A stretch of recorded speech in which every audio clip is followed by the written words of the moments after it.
안녕하세요. 발인철 방송 나눴나 51번째 시간입니다. 1년이 52주니까 이제 다음 주면은 만 1년을 채우고 있잖아요.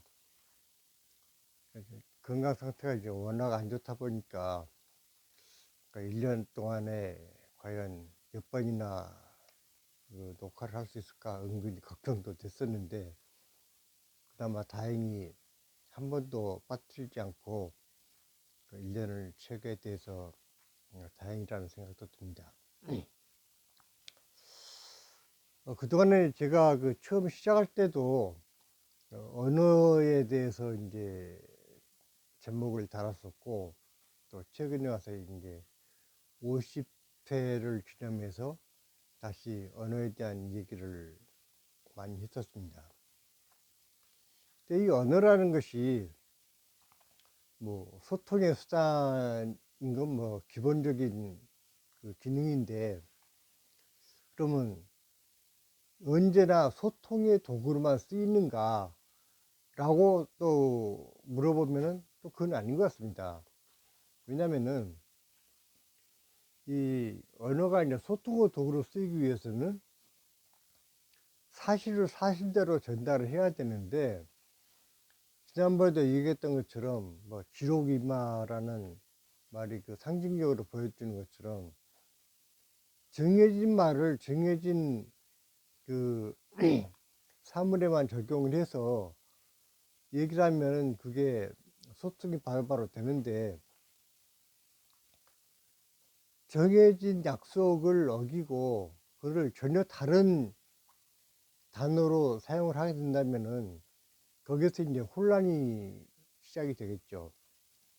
말을 말이라고 부르고 사슴을 사슴이라고 부르면 되는데, 사슴을 말이라고 해버리면은 그것을 그렇게 부르자라고 얘기하는 사람은 뭐 재밌을지 모르겠지만, 그것을 받아들여야 되는 일반 사람들의 입장에서는 대단한 혼란이 오는 것이죠.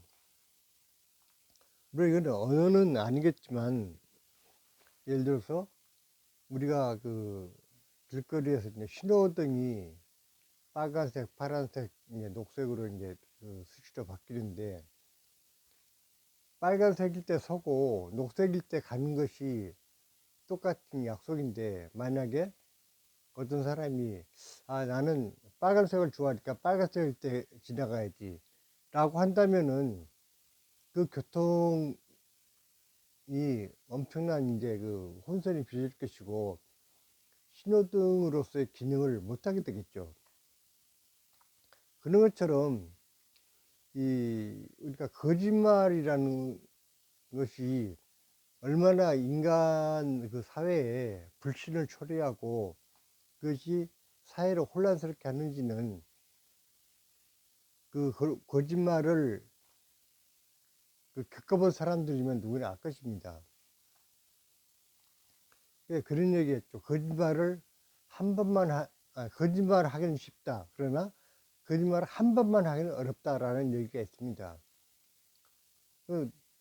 거짓말이라는 것은 사실에 기반을 한 것이 아니다 보니까, 한 번 거짓말을 하게 되면 그것을 변명을 하기 위해서 계속 또 다른 거짓말을 해야 되기 때문에, 거짓말을 딱 한 번만 하고 멈추기는 무척 어렵다라는 얘기가 되겠죠. 그런가 하면 우리 속담에 말 한마디로 천냥빚을 갚는다라는 말도 있습니다. 이제 언어가 제대로 쓰였을 때 그 언어가 단순한 언어로서의 기능 이상의 힘을 발휘하게 된다라는 그런 말이 될 것입니다. 적어도 우리가 언어를 사용하는 데 있어서 내가 하는 말을 상대방이 공감을 하도록 하기 위해서는 말하는 사람과 듣는 사람 사이에 그 공감 능력이 서로 공존하고 있어야 그 언어가 제대로 기능을 발휘하게 될 것입니다. 공감이라는 것이 사실은 체험이 같을 때, 그러니까 다시 말해서 내가 바나나라는 과일을 참 맛있게 먹었는데 늘 그 한대지방에서 뭐 물고기를 잡아먹는 사람들한테 이 사람들 참 바나나 맛을 모르니까 너무 불쌍하다. 내가 바나나 맛을 가르쳐 줘야지.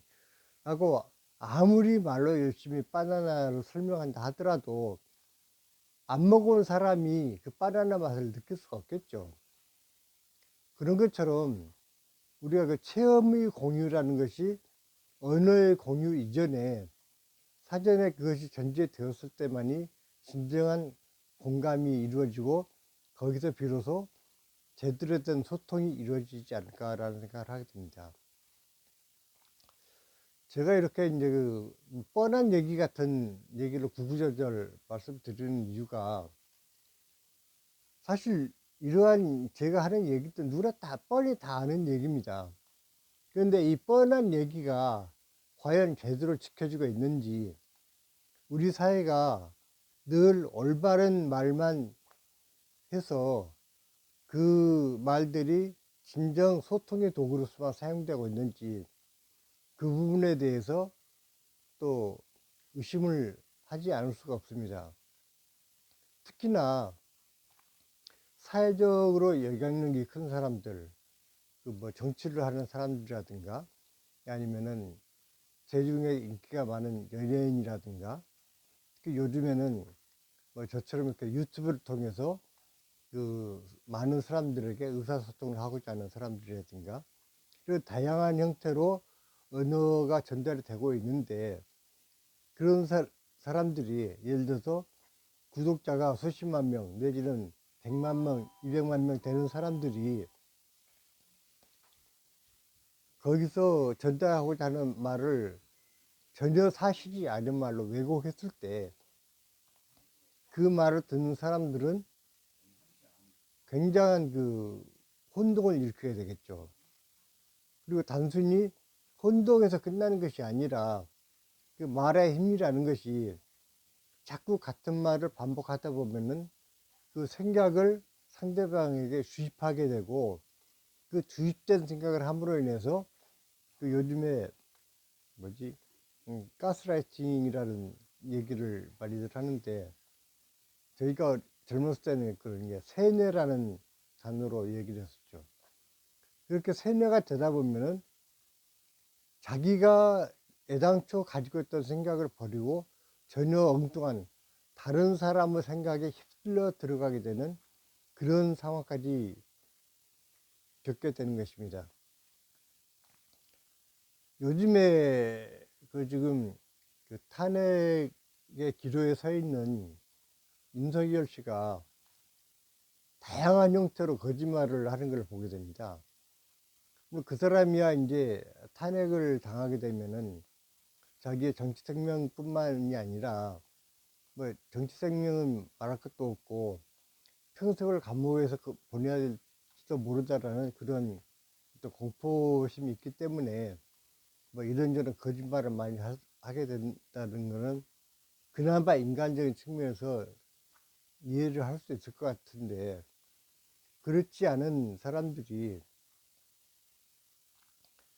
많은 사람들이 사실이 아닌 것을 가지고 사실인 것처럼, 특히나 그 TV라든지 이런 그 공공의 영역에서 전혀 그 말이 안 되는 것을 논리랍시고 그 얘기하는 걸 보면은 어떻게 이성을 가진 인간이 저렇게 생각을 할 수가 있을까라는 좀 그 안타까운 마음까지도 느끼게 되는 경우가 많습니다. 결국은 인간이 그 집단으로 사회를 이루고 살아가면서 그 불신을 벗어나서 상호 신뢰하고, 그러니까 믿음 속에서 살아갈 수 있을 때 그 사회가 건강한 사회로 한 걸음 한 걸음 발전할 수가 있을 것인데, 그렇게 거짓이 사회를 뒤덮고 있고, 더구나 자기가 거짓이 아닌 걸 뻔히 알면서도 그 거짓이 아닌 말을 그 강요함으로 인해서 그 사람들이 하나의 집단적인 그 거짓을 얘기하려고 했을 때 그 사회는 굉장히 불신이 사로잡게 되고 심지어 폭력적인 그 사태까지 발생이 되는 것입니다. 이번에 그 법원을 그 쳐들어갔던 거의 폭동에 가까운 그런 그 공권력에 대한 그 도전을 했던 사람들이 과연 자기들의 행동이 진정 이것이 올바른 행동이고 이러한 행동들이 우리 사회를 발전시키는 데 있어서 도움이 된다라고 생각이 되어서 그런 행동을 했을지 매우 의심스럽습니다. 자, 그렇다면은 그런 사회적인 어떤 그 집단화 이전에 그러한 행동을 하는 그 개개인들이 과연 어렸을 때 자기 존재감을 얼마만큼 그 소중하게 생각하고 그 성장을 했는지 그 부분에 대해서 다시 한번 우리가 되짚을 필요도 있지 않을까라는 생각이 듭니다. 우리 사회가 워낙 이제 참 먹고 살기 힘들고 또 자본의 논리 앞에서 인간의 그 가치가 한없이 그 작아지는 이런 사회 속에 살다 보니까 인간을 소중하게 여기고 그 성장하는 어린이들이 진정 나는 우리 사회의 구성원으로서 소중한 존재다라는 자긍심 내지는 자존심을 가지고 자라게 키워왔는지 어른들의 입장에서는 늘 점검을 해야 되지 않을까 싶습니다. 이거 사적인 사례이기 때문에 그 말씀드리기가 좀 주저되는 부분도 있는데, 제가 친구 집에 가서 이제 식사를 하는데, 제 친구 어머님이 이제 가위가 필요하니까 같이 이제 밥을 먹고 있던 그 손자한테 그냥 우리 같으면은 야 가서 가위 좀 가져와라 라고 하면 될 것 같은데 그 친구 어머님은 그 손자의 어떤 인격을 생각해서 그러셨는지 평소에 그게 몸에 배어서 자연스럽게 나온 건지 모르겠는데 여기 이제 손자 이름을 부르면서 아무개야 미안하지만 가위 좀 갖다 줄래? 이렇게 이제 말씀을 하시는 것이었습니다. 그거를 같이 밥 먹다 말고 이제 그 얘기를 들으면서 저렇게 키워진 아이들은 그 비뚤어지고 싶어도 비뚤어질 수가 없겠구나라는 생각을 하면서 과연 나는 그럼 우리 아이들한테 저 정도의 어떤 인격적 대우를 해주면서 키웠는가 라는 부분에서 저 자신을 돌아보고 한번 다시 점검을 한 그런 기억이 있습니다. 그러니까 결국 내가 한 인간으로서 또는 한 인격체로서 존중되는 삶을 살아왔을 때 거기에는 나 스스로가 사회적 책임감을 느끼고 또한 상대방에 대한 배려심을 가지게 되는 그런 사회성 자체의 그 교육이 그 몇 마디 말 속에서 다 이루어지는 것이 아닌가라는 생각을 하게 됐다는 것입니다. 따라서 그것이 개인이건 집단이건 그렇게 폭력성을 드러내는 그런 사람들이 그렇게 그 개개인으로서의 어떤 존엄성을 늘 인정받으면서 그 성장을 해왔는지 또는 그렇게 성장할 수 있도록 우리 사회가 배려를 해왔는지 그런 부분에 대해서 냉정하게 되돌아볼 필요가 있지 않은가라는 생각이 듭니다. 사실 언어라는 것이 단순히 도구로서의 힘만 가진 것이 아니라 그것이 물론 이제 소통의 도구로서만 쓰이면 좋은데 때로는 사람들을 난폭하게 만들고, 때로는 상대방을 기만하는 사기의 수단으로도 쓰이고, 정말 다양한 형태로 언어는 사용이 되고 있습니다. 그러니까 그럴 수밖에 없는 것이, 언어라는 것은 뭐 홈이나 곡괭이, 삽처럼 다른 데다가 뒀다가 필요할 때만 꺼내 쓰는 그런 도구가 아니라, 인격 그 자체를 늘 드러내면서 사용되는 도구이기 때문에, 언어를 사용한다라는 것은 즉 내 인격을 그대로 드러나는 한 방편이 되기도 한다는 것입니다. 즉 그 사람 사용하는 언어를 보면은 그 사람이 어떤 품성을 가지고 어느 정도의 인품을 소유하는 사람인가라는 것을 말 몇 마디로 알 수가 있는 것입니다. 물론 때로는 욕쟁이 할머니처럼 모든 자기를 찾아오는 고객들한테 욕을 해대면서도 비난을 받는 것이 아니라, 저 할머니는 그래, 저것이 저 할머니의 개성이야 라고 그걸 받아들였을 때는, 그 욕이 어떤 악의를 가졌거나 그 상대방을 미워해서 하는 욕이 아니라, 그냥 어떤 친근감의 발로로서 나타나는 욕일 수도 있다라는 것이, 욕을 하는 사람이나 듣는 사람들에게 공감이 이루어졌을 때는 부담 없이 서로가 그냥 웃어 넘길 수 있는 그런 언어로서의 기능을 할 수 있습니다. 다시 말해서, 우리가 어떤 물건에 장식을 했을 때, 그것이 꼭 아름답게 예쁘게만 장식을 한다고 해서 그것이 멋있다, 훌륭하다 이렇게 되는 것은 아닙니다.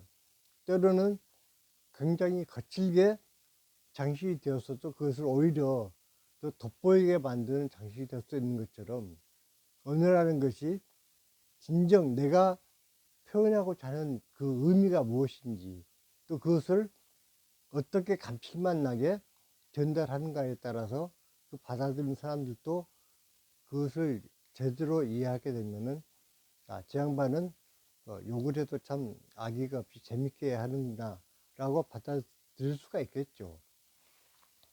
그러나 어쨌든 중요한 것은, 우리가 그 언어를 사용함으로 인해서 우리의 인격이 그대로 드러나는 것이기 때문에, 또한 그 언어가 가진 힘은 단순히 내가 하고자 하는 의사를 표현할 뿐만이 아니라 상대방의 생각이나 행동을 바꾸는 그러한 강력한 힘을 가진 것 또한 언어이기 때문에, 우리가 언어를 사용할 때는 좀 더 그 언어가 우리 사회를 발전시키는데 도움이 되고, 서로를 믿어서 불필요한 불신 비용이 사용되지 않고 편안한 마음으로 우리 사회를 발전시켜 나갈 수 있는 그러한 도구로서만이 사용되었을 때 진정한 언어로서의 가치가 있는 것이 아닌가라는 생각이 듭니다.